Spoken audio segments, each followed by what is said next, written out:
मेरी फिक्र में मेरा ईमान मुझे कहता है कि जिस जगह पर मस्जिद थी, है और रहेगी, बाबरी मस्जिद है और रहेगी। बाबरी मस्जिद जिंदाबाद, जिंदाबाद, भारत जिंदाबाद, जय हिंद। पार्लियामेंट में बैरिस्टर ओवैसी ने लगाए बाबरी मस्जिद जिंदाबाद के नारे। कुल हिंद मजलिस इत्तेहादुल मुस्लिमीन के सदर व रुकने पार्लियामेंट हैदराबाद बैरिस्टर असदुद्दीन ओवैसी ने आज लोकसभा में बात की। उन्होंने अयोध्या में राम लीला पर मुनक़िदा मुख्तसर दौरानिये की बहस में हिस्सा लिया। इस मौके पर खिताब करते हुए उन्होंने बाबरी मस्जिद जिंदाबाद, जिंदाबाद, भारत जिंदाबाद के नारे लगाए। उन्होंने याद दिलाया कि पार्लियामेंट ने 16 दिसंबर 1992 को बाबरी मस्जिद के इन्हदम की मजम्मत की थी। इस वाक़ये की वजह से VHP जैसी तंजीमों पर जात-पात के तशद्दुद का इल्जाम लगाया गया। बैरिस्टर ओवैसी ने मरकजी हुकूमत पर इल्जाम लगाया कि बाबरी मस्जिद के इन्हदम की जिम्मेदार 2 लोगों को भारत रत्न अवार्ड भी दिया गया है। बैरिस्टर ओवैसी ने याद दिलाया कि सुप्रीम कोर्ट ने अपने फैसले में कहा था कि इस्लामी इमारत की तबाही तकलीफदेह है। सुप्रीम कोर्ट ने अपने फैसले में मुहक्कमे आसार कदीमा की जानिब से दी गई रिपोर्ट को मुस्तरिद कर दिया। बैरिस्टर ओवैसी ने कहा कि मस्जिद बनाने के लिए मंदिर नहीं तोड़ा गया। बैरिस्टर ओवैसी ने कहा कि वो वजीर आजम मोदी से एक सवाल पूछना चाहते हैं, क्या मोदी की हुकूमत सिर्फ हिंदुओं के लिए है या पूरी कौम के लिए? बैरिस्टर ओवैसी ने दावा किया कि 6 दिसंबर के वाक़ये के बाद जिन नौजवानों को डाटा एक्ट के तहत गिरफ्तार किया गया था, उन तमाम नौजवानों को बूढ़े होने के बाद रिहा कर दिया गया। उन्होंने कहा कि बाबरी मस्जिद जिंदाबाद, भारत जिंदाबाद। मैं अपनी तकरीर पर आ जाता हूं सर, तो मैं अपनी बात कर देता हूं सर। तो मैं ये पूछना चाह रहा हूं कि क्या मोदी सरकार एक समुदाय, एक मजहब की सरकार है या पूरे देश के मजाहिब को मानने वालों की सरकार है? जिसको नहीं मानते उनकी सरकार है, हमको बता दीजिए। क्या मोदी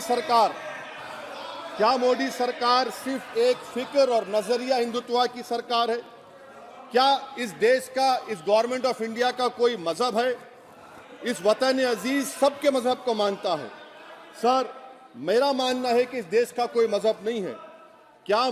क्या ये सरकार 22 जनवरी का पैगाम देकर ये बताना चाहती है कि एक मजहब को दूसरे मजहब के मानने वालों पर गलबा और कामयाबी मिली? क्या आइन इसकी इजाजत देता है?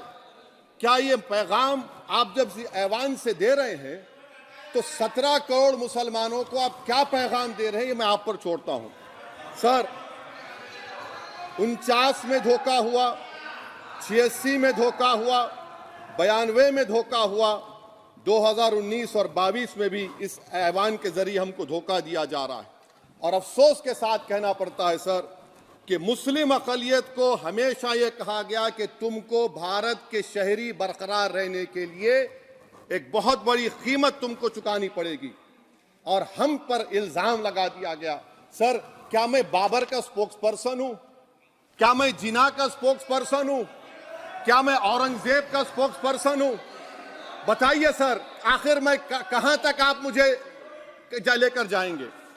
दूसरी बात यह है सर, दूसरी बात यह है कि फिर 6 दिसंबर के बाद देश में फसाद हुआ, नौजवानों को टाडा में डाला गया जो बूढ़े होकर निकले। यकीनन आपकी सरकार नहीं थी, आपकी सरकार नहीं थी। अच्छा, बल्कि मैं तो मर्यादा पुरुषोत्तम राम की इज्जत करता हूं,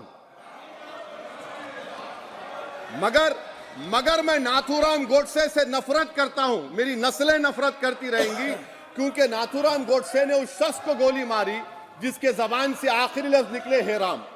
सर, छठी बात यह है कि 87 में मलियाना हाशिमपुरा हुआ, 83 में नेल्ली हुआ, 44 में जम्मू में नस्ल कशी हुई, 2022 में हल्दीवानी में कत्ल हुआ। इतने धोखे सबसे बड़े किसको दिए गए? असदुद्दीन ओवैसी को दिए गए। मगर फिर भी मुझसे ही कहा जाता है कि वफादारी को तुम साबित करो अपनी ओवैसी। सर, आज भारत के 17 करोड़ मुसलमान अपने आप को अजनबी और एलिनेट महसूस कर रहे हैं। मैं बहुत बड़ी नाइंसाफी होती है। सर, ये कोई तारीखी नाइंसाफी को इंसाफ नहीं किया जा रहा है। स्पीकर बल्कि सर, अंग्रेजी में स्पीकर सर, केवल एक प्रश्न का जवाब ओवैसी साहब दे दें कि बाबर को वो आक्रमणकारी मानते हैं या नहीं मानते? पुष्पमित्रा संघा को आप क्या मानते हैं? बताओ, पुष्पमित्रा संघा को आप क्या मानते हैं?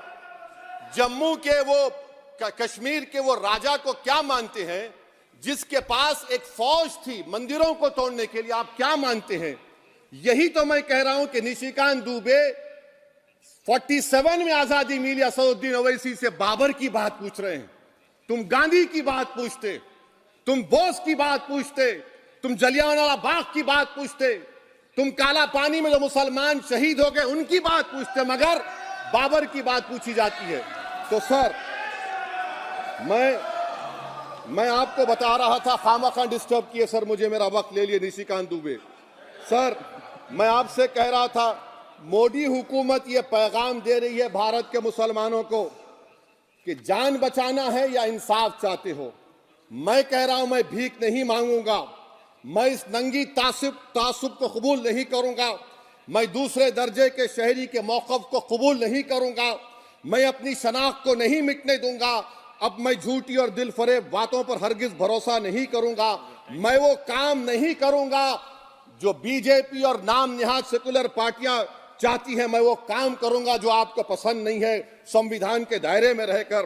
सर कंक्लूजन में मैं आपको बताना चाहता हूं, मेरी फिक्र में मेरा ईमान मुझे कहता है कि जिस जगह पर मस्जिद थी, है और रहेगी, बाबरी मस्जिद है और रहेगी। बाबरी मस्जिद जिंदाबाद, जिंदाबाद, भारत जिंदाबाद, जय हिंद।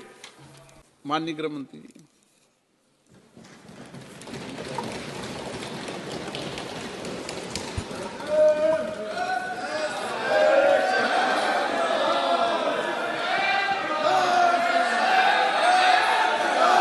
माननीय